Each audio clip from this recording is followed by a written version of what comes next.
Hello! ఎలా ఉన్నారండి అందరూ? సో, ఇక్కడ వెజిటబుల్స్ అన్నీ ప్రశాంతంగా అన్నీ క్లీన్ చేసుకుందాం అనుకున్నాను. కానీ ఉన్నట్లుండి మాకు ప్రయాణం అయిందనమాట. అంటే ఒక దగ్గరికి వెళ్ళాలా అనుకున్నాము. ఆ రోజు అందరూ ఇంట్లో ఉండే. సో, వెజిటబుల్స్ అన్నీ ఫ్రెష్‌గా ఉండాయి. వెజిటబుల్ రైస్ చేస్తాము. తర్వాత వచ్చేసి కొంచెం ఫ్రెష్ క్యారెట్ ఉంది. ఆ క్యారెట్ కొంచెం హల్వా లాగా చేస్తాం. ఆరాంగా ఉందాం ఇంట్లో అనుకున్నాం గానీ 12కి అనుకున్నాం అనమాట వెళ్ళాలి అనేసి. సో, ఇంకా 12 కంటే ఇంకా మేము అక్కడ వెళ్ళి దర్శనం అవన్నీ చేసుకునే లోపల మళ్ళీ రిటర్న్ రాలేము. సో, అందుకనేసి ఎంత టెన్షన్ చేశానంటే నేను ఆ రోజు పడిన టెన్షన్ ఇంకా ఎప్పుడు పడలేదండి. చిన్న రోలు ఉండే. చిన్న రోల్లో దంచుకుందామంటే ఆ దంచేది ఎక్కడ పెట్టానో నాకు కనిపించలేదనమాట. అందుకని ఇంకా దాంతో తీసుకొని ఇంకా ఆ వుడెన్‌ది ఉంటే ఆ వుడెన్ దాంతో కొంచెం అట్లా మెదిపాననమాట. అంత టెన్షన్‌లో మనకు ఏమీ కనిపించవండి. అన్ని వెజిటబుల్స్ కట్ చేసుకొని ఎంత త్వరగా చేశానంటే మొత్తము అదేమంటారు అల్లం వెల్లుల్లి పేస్ట్ అవన్నీ ఏంట్రా అంటే మామూలుగా ఎక్కువ టైం లేకపోతే నేను పేస్ట్ వేసేస్తాను అనమాట. మామూలుగా ప్యాక్ తెచ్చుకుంటాం కదా అది. కొంచెం ఆరాంగా చేసుకుందాం అన్నప్పుడు నేనే స్వయంగా ఇట్లా దంచుకుంటాను అనమాట. తర్వాత ధనియాలు కానివ్వండి అన్నీ అట్లా ప్రశాంతంగా చేసుకుందామని అన్నీ తీసి పెట్టుకున్నాం. బట్ హడావిడిగా వెళ్ళాల్సి వచ్చి ఇందులో క్యారెట్ కూడా వేయలేదండి నేను. తర్వాత అంత మగ్గిన తర్వాత వెజిటబుల్స్ అన్నీ మగ్గిపోయిన తర్వాత మళ్ళీ రెండోసారి క్యారెట్ వేసాను నేను. తర్వాత కొద్దిసేపు మగ్గబెట్టేసి దాన్ని తర్వాత టమోటా పేస్ట్ అంటే కొంచెం కచ్చాపచ్చాగా నూరుకొని టమాటా కూడా వేసుకున్నాను. ఇక నార్మల్ అందరు చేసినట్లే. బట్ ఒక్కొక్కసారి ఒకటి అడిషనల్గా యాడ్ చేస్తూ ఉంటాను అనమాట. ధనియాల పొడి దంచి వేయటము, లేకపోతే గరం మసాలా అది నేనే దంచి వేయటం, అట్లా కొన్ని యాడ్ చేస్తే బాగా టేస్ట్ అనిపిస్తుంది. సో, పెట్టేశాను. ఈ ఒక పక్క రైస్కి పెట్టేశాను అనమాట. ఇంకోటి ఏంటంటే అంటే అది 5:30కి అంతా క్లోజ్ చేసేస్తారు. ఎట్లా అండి భలే టెన్షన్ అయిపోయిందనమాట. పైగా తలకంతా నేను ఆయిల్ పెట్టుకున్నాను ఆ రోజు. ఎందుకులేండి స్వామి నాకు. ఇంకా దేవుడు గుళ్ళకు అనుకున్నప్పుడు వెళ్ళాలి కదా అన్నట్లు నేను ఇంకా రానని చెప్పలేక ఇంకా దేవుడు గుళ్ళు అంటే ఇంకా వెళ్ళిపోవాల్సిందే కదా. సో, అందుకనేసి ఆ క్యారెట్ కూడా అంతా కట్ చేసి పెట్టుకున్నాను. ఇంకా అదే ఇప్పుడు క్యారెట్ కట్ చేయలేదనుకోండి అట్లే పెట్టేసి వెళ్ళిపోవచ్చు. ఇలా మొత్తం గ్రైండ్ చేసి పెట్టేసుకున్న తర్వాత దాని ఫ్రెష్నెస్ పోతుందనమాట మళ్ళీ వచ్చి చేసే లోపల. ఇంకా అందుకనేసి మొత్తం చేసేసి ఆ లంచ్ ఉంటుంది కదా లంచ్ కూడా తీసుకొని ప్యాక్ చేసుకొని వెళ్ళా.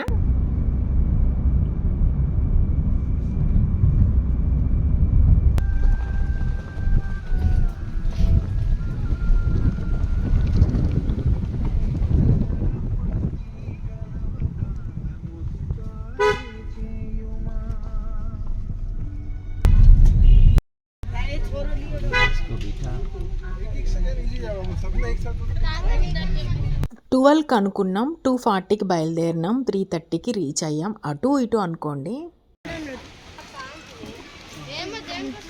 ఏంట్రా ఇది అంటే ఇది ప్రసిద్ధ పర్యాటక ధామం అనొచ్చండి దీన్ని. అదేనండి ఈశ్వరుడు ఉండే తలకోన. ఈశ్వరుడు అంటే సిద్ధేశ్వరుడు ఉంటారు కదా, ఆయన ఉండే తలకోన. ఎంత బాగుందంటే ప్రకృతి ఉందండి అక్కడ. ఏమంటారబ్బా దాన్ని ఏదో అంటారు ఒక వర్డ్, రమణీయం అంటారు చూడండి. అంత రమణీయంగా ఉండదండి ఆ ప్రకృతి. నిజంగా నాకు భలే నచ్చిందండి. ఎంత బాగుందంటే అంత బాగుంది.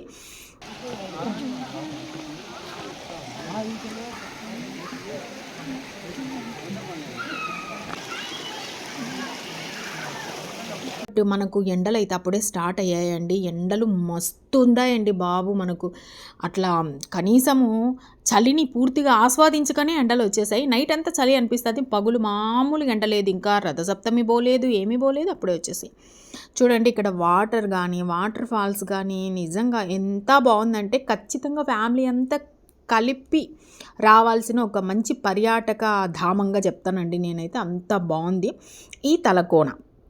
ఇక్కడ మనకు శ్రీనివాసుడు అంటే వెంకటేశ్వర స్వామి ఆయన కళ్యాణానికి కుబేరుడి దగ్గర డబ్బులు తీసుకుంటారు కదా, ఆ డబ్బులు లెక్క పెడుతూ అలసిపోయి ఆయన ఈ తలకోన వైపు తలబెట్టి పడుకున్నాడు అనేసి అక్కడ చెప్తా ఉన్నారనమాట. సో, అందుకని దీన్ని తలకోన అంటారు అని విన్నా నేను. ఇది ఎంత మటుకు నిజమో నేనైతే ఇంతవరకు వినలేదు. అక్కడికి వెళ్ళినప్పుడు ఎవరో చెప్పుకుంటుంటే విని మీకు చెప్తున్నా. ఇది నిజమో కాదో కూడా నాకు తెలియదండి. నిజమైతే నాకు కమెంట్ సెక్షన్లో కమెంట్ అయితే చేయండి. సో, నాకైతే చాలా బాగా నచ్చిందండి. ప్రశాంతమైన వాతావరణము. అక్కడికే వెళ్ళి లంచ్ తిన్నామన్నమాట. అదైతే ది బెస్ట్ మెమరబుల్గా అనిపించింది ఆ వాటర్ ఫాల్స్ దగ్గర. ఏమన్నా ఉండదండి, ప్లెజెంట్ వాతావరణంలో ఇంట్లోంచి చేసుకుపోయిన వెజిటబుల్ బిర్యానీ తింటుంటే ఆహా అద్భుతంగా ఉంది.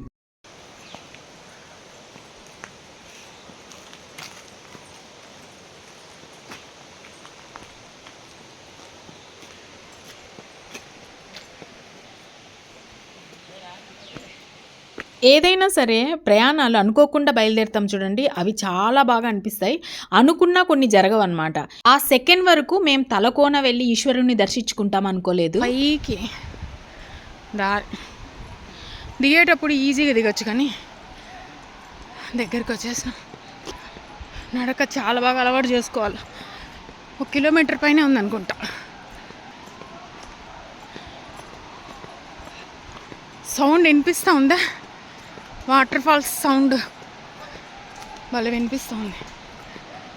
తలకోనలోకి వస్తూనే మనకు కిందనే టెంపుల్ ఉంటుంది, కానీ వాటర్ ఫాల్స్ చుట్టానికి పైకి వెళ్తున్నాము. అదిగో ఆడ అక్కడ అభయాంజనేయ స్వామి దగ్గర చూసినాం ఇలాంటి ఉడతని.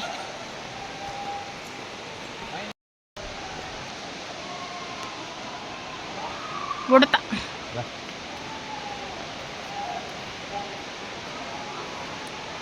ఉడత అభయాంజనేయ స్వామి టెంపుల్లో చూసాను ఇలాంటిది.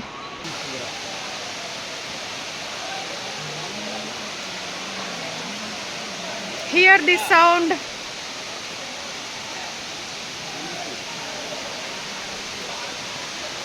మా కోతులు ఉన్నాయి ఇక్కడ పైన.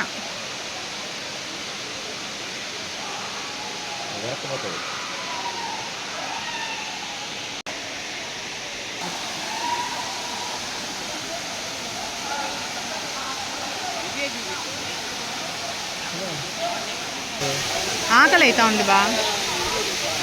అప్పటికి ఇంకా భోజనం చేయలేదన్నమాట. 4 అవుతా ఉంది. భలే ఆకలి అయిపోతా ఉంది నాకైతే. వాటర్ ఫాల్స్ అయితే పైన ఉంటుందన్నమాట, ఎత్తు పైకి ఎక్కాల్సి వస్తుంది.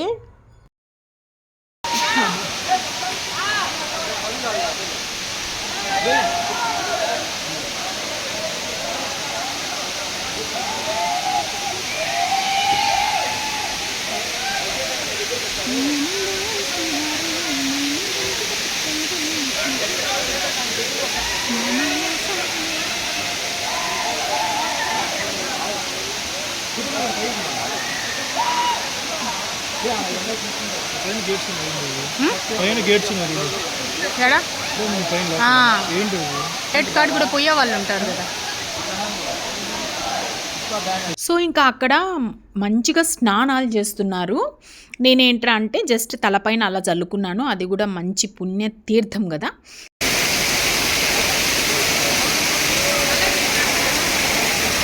నాకు అక్కడ మైనస్ అనిపించింది ఏంటంటే అండి, ఒకటి మైనస్ అనిపించింది.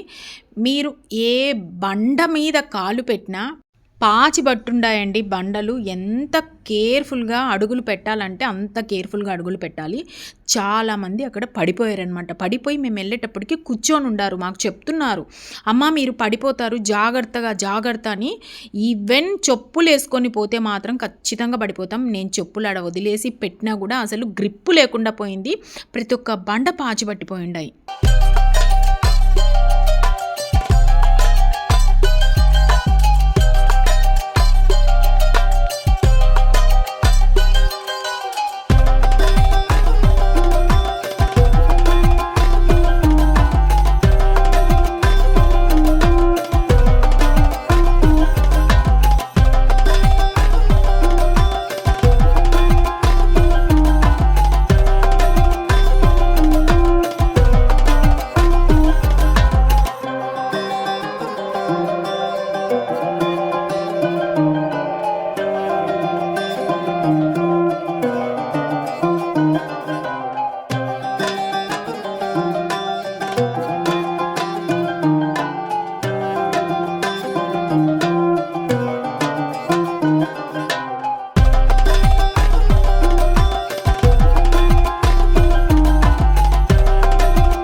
ఇంకా వాటర్ ఫాల్స్ అంతా అయిపోయిన తర్వాత కిందికి వెళ్తున్నాము. ఇంకా అక్కడ ఒక దగ్గర కూర్చొని లంచ్ తినేస్తామని, అందరికీ ఆకలి అయిపోతుంది అప్పటికే. బా మంచి ఎక్స్పీరియన్స్ బా, కానీ బా మామూలుగా జారట్లేదు. జారడం అయితే అట్లా జారిపోతుంది కింద మొత్తం. మన ఇది ఉంటుంది కదా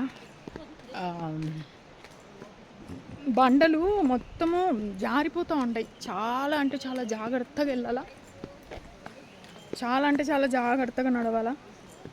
ప్రతి ఒక్క బండ జారిపోతూ ఉంది. బాగా వస్తుంది. అక్కడి నుంచి ఇంకా లాస్ట్ టెంపుల్ వరకు వాటర్ పారుతూనే ఉంది. It's nice. యాక్చువల్లీ అందరూ మార్నింగ్ 10కు అలా వచ్చింటారు, బట్ మేమేమి అంటే 2:40కి బయలుదేరినాం. అయినా కూడా పర్లేదు, రీచ్ అయిపోయినాము. తిరుపతి నుంచి దగ్గరే కదా, 45 మినిట్స్ అనుకుంటా అంతే. నైస్.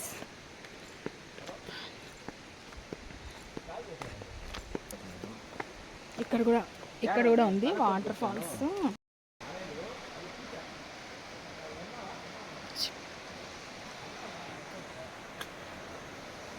వాటర్ ఎట్లయినా వాటర్ని చూసి ఒక రకమైన మంచి పాజిటివ్ ఎనర్జీ వస్తుంది కదా. మా లోపల అడవి లోపల తలకోన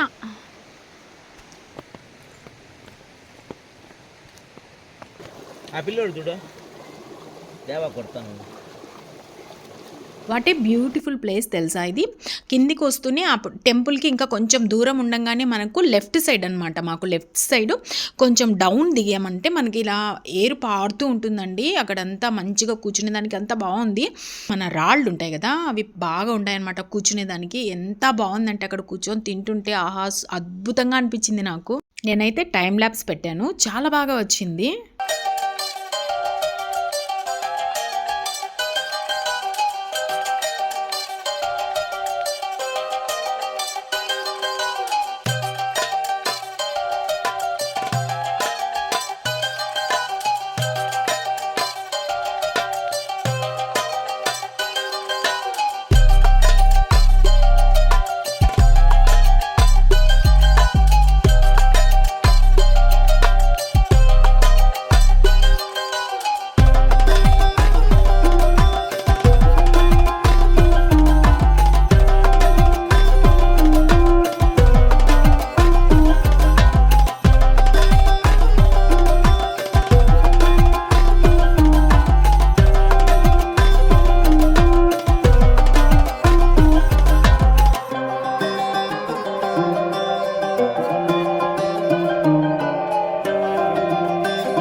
అయితే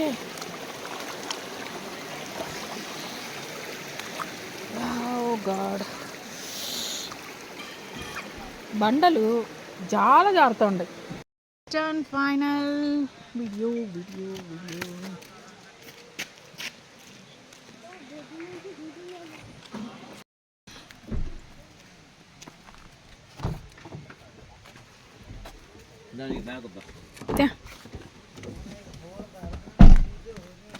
బ్యాగ్ అట్లా పెట్టుకో.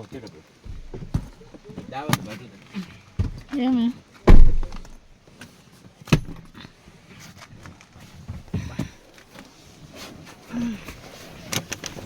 అబ్బా కిటికీలు తెచ్చు కొంచెం.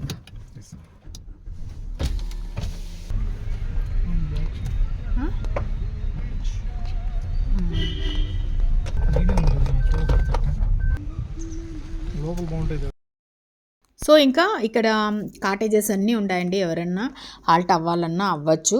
ఇక మేమైతే దర్శనానికి వెళ్తున్నాము. మేమైతే గుళ్ళోపటికి వెళ్ళేటప్పటికి ఇంకా క్లోజ్ అనుకున్నామండి, కానీ ఒక 2 మినిట్స్లో ఇంకా క్లోజ్ చేస్తామని చెప్పేశారు. హారతి, లాస్ట్ హారతి ఇస్తూ ఉన్నారు స్వామికి. నాకు ఈశ్వరుడు లింగం అండి, పెద్దదిగా చాలా బాగుందండి. నేను ఇది ఫస్ట్ టైం చూస్తున్నా. తలకోన చాలాసార్లు విన్నాను, కొన్ని వేల సార్లు వినుంటాను అందరూ మాట్లాడుతుంటే, కానీ నిజంగా ఇదే ఫస్ట్ సారి. నాకైతే చాలా బాగా నచ్చిందండి ఈ శివలింగము. అలంకరణ అయితే అద్భుతంగా చేశారు, అద్భుతమైన అలంకరణతో ఈశ్వరుడైతే వెలిగిపోతున్నాడండి. నాకు అద్భుతంగా నచ్చింది. నాకు లింగము ఎందుకు బాగా నచ్చింది, చాలా లింగాలు చూశాను, బట్ ఇది కొంచెం అంటే బాగా కనిపిస్తుంది అనమాట. అలంకరణతో సహా లింగం కూడా పెద్దదిగా బాగా కనిపిస్తుంది. నాకు బాగా కళ్ళ నిండా స్వామి ఉన్నట్లు అనిపించింది. ఇంకొక రౌండ్ చుడుతున్నాం. రౌండ్ చుట్టేటప్పుడు వెనక సైడ్ ఉపాలయాలు అంటారు కదా, అవి వచ్చి వినాయక స్వామిది, సుబ్రహ్మణ్యం స్వామిది, అభయ ఆంజనేయ స్వామివి.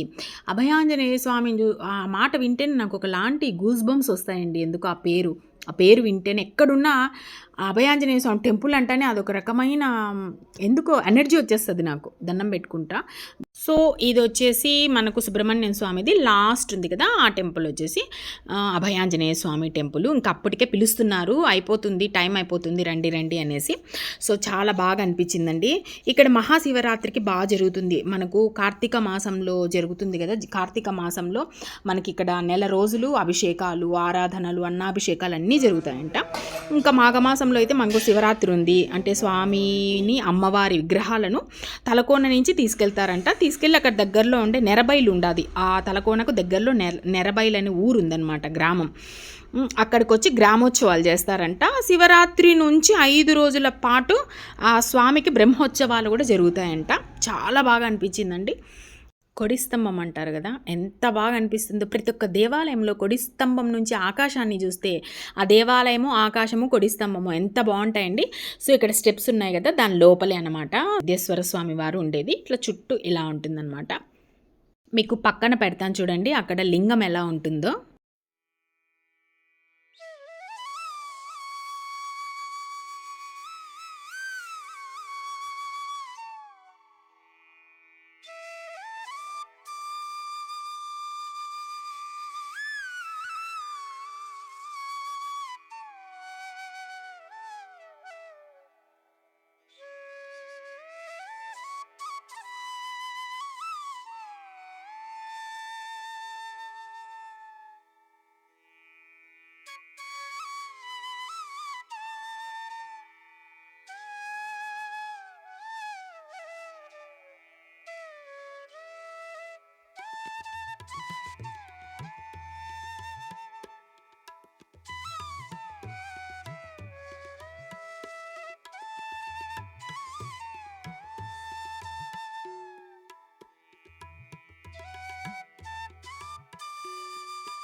ఇక 6 అవుతుంది, ఇంకా బయలుదేరేసామన్నమాట.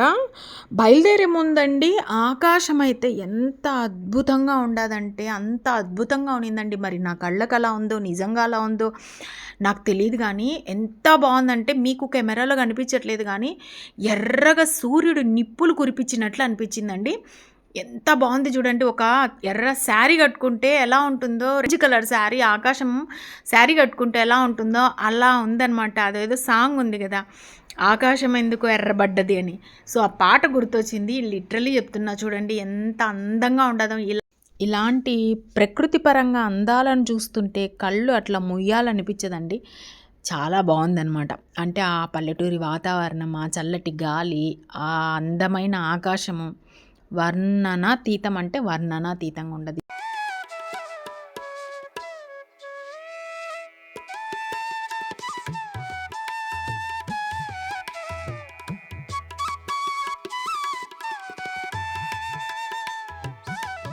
సో ఇంకా ఇక్కడ వచ్చేసి కొంచెం టీ కాపామన్నమాట. వేడిగా కొంచెం టీ పడితే అక్కడైతే తినడానికి అయితే ఏమి ఉండవండి, ఒక మసాలా బొరుగులు మాత్రమే ఉంటాయి తలకోనలో. ఇంకేదన్నా ఉంటాయేమో, మాకు కనిపించింది అదొక్కటే. మనకు ఆడికెళ్ళి తినే బదులు మనం ఇంట్లోనే చేసుకొని హ్యాపీగా అట్లా వాటర్ ఫాల్స్ దగ్గర తింటే ఒక మంచి మెమరబుల్ డేగా మనకు గడుస్తుంది. సో కొద్దిసేపు అట్లా టీ తాగేసి ఇంకా ఇంటికైతే బయలుదేరామండి. సో ఇది ఈరోజు వీడియో అయితే. మీకు నచ్చితే like, share, comment and subscribe. Next వీడియోతో మళ్ళీ కలుస్తాను. అంతవరకు బాయ్ బాయ్.